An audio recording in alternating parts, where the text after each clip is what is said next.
এই যে নোনা পানিতে এসে 2 দিন থাকলাম, গোসল করলাম।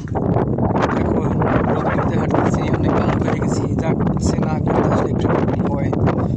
তো আসলে কীভাবে লবণ তৈরি হয় সেই অভিজ্ঞতাটা হইলো আমার, আজকে দেখতেছি।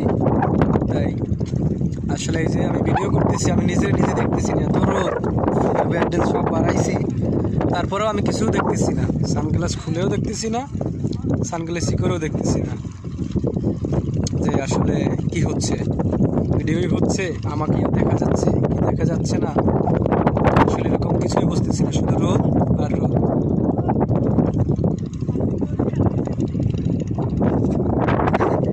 এই যে লবণ দেখতেছে, আর এই যে আরো লবণই করতেছে, বাইরে আমাদের সাথে আমাকে একা পেয়ে মজা করতেছে।